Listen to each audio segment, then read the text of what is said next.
I arrived in 1977, and I have to say that I would never get into a university these days.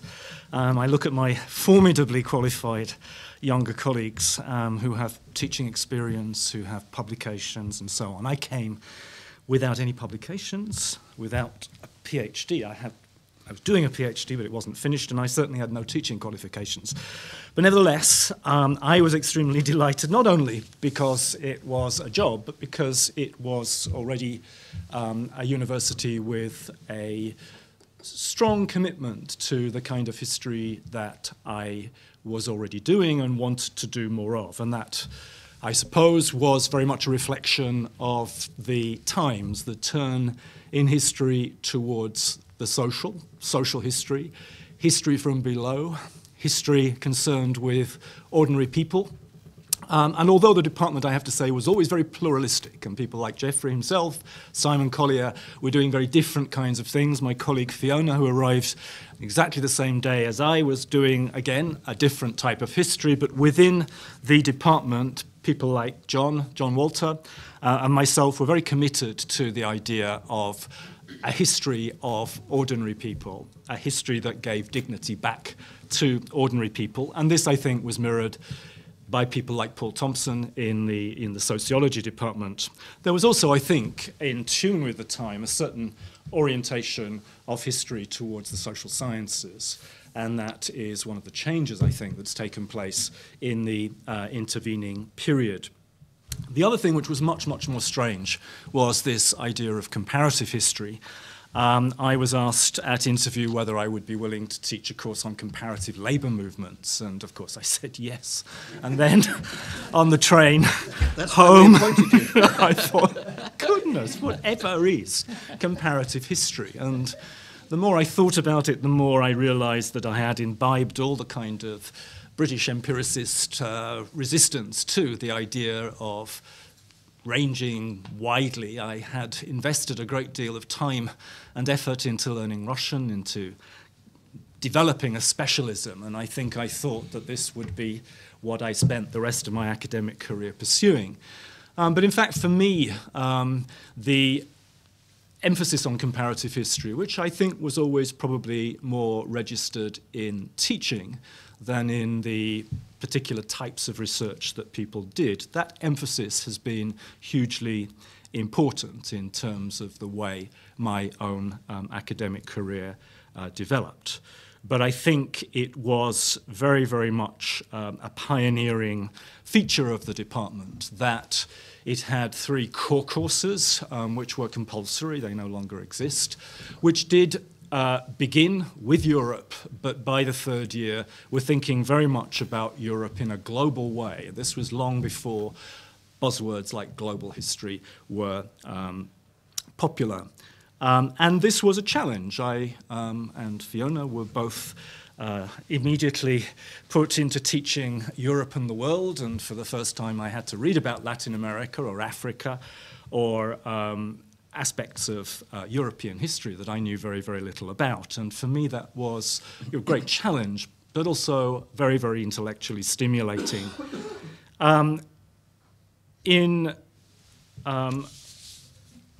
terms of the areas, this was for me also a hugely productive experience. There was then a Centre for Russian and Russian Studies, which was really a very dynamic place, involving people from the different departments with regular seminars and so forth. Rainer asked me to, in 5 minutes, talk about the internal developments of the department, and I think that's probably much too much for me to try and do. But I suppose in terms of 2 things, intellectual developments and the student body, I should say 1 or 2 brief things. Over the years, I suppose the focus on comparative history rather waned.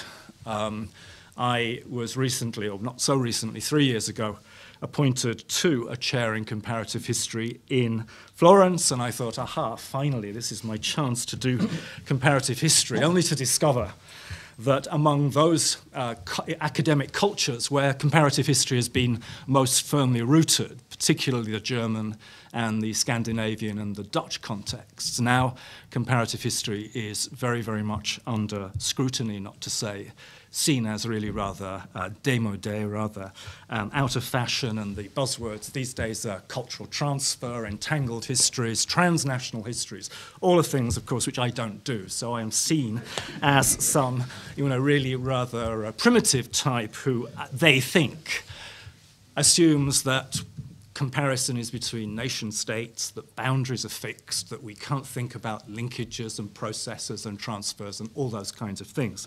Whereas in fact, I think comparative historians have always had to think about the hierarchies of power, the hierarchies of cultural influence. But nevertheless, there is a lively debate, and I think it would be fair to say that comparative history is somewhat in the dark and out of favour. And in Britain, I think comparative history, frankly, never really established itself at all. And I think probably the evolution of the department reflected that. So the focus on the original areas tended to decline. The Latin American area has remained very vital, as has the US, but the Russian area really faded in the course of the in the course of the 1990s. Which is a great pity, but we have still some some really good people here and an excellent library. In the course of the evolution of the department intellectually, I think we have been pretty much at the forefront of developments that have seen a shift of interest away from the social towards the cultural. The department, again, in cooperation with the sociology department, has had a program in social and cultural history. It's people like Leonora Davidoff have been very influential in terms of putting gender history on the map, and colleagues like Alison Rowlands and others have been very much involved in that and involved in things like the journal Gender and History. So I think we have managed to keep abreast of developments intellectually, though I think in a strange sort of way, the moment that the department tried to, in some senses, prematurely establish in the 1970s has now arrived. We are genuinely in a global world. Everybody talks about the importance of a global perspective. The global in the local is one of the kinds of slogans of the time. So you don't need to be doing global history, but we need to be thinking about even local problems in a genuinely global way. And the strong commitment of the department always to resist national units, so a determination to think beyond the nation state, I think, has come, and I hope that the department will continue to try and engage with that in a creative way. And finally, just one word on the student body, because I suppose I like so many of my generation, I come from a family that has no history of higher education. I was a Northern Grammar School boy who went to Oxford and was actually quite glad to leave Oxford in 1973, not because I was unhappy, but because it never really felt the sort of place for me. I then went to a red brick university to Birmingham to do my postgraduate work, and finally I arrived at Essex. And Essex always seemed a little bit like the university equivalent of the comprehensive school.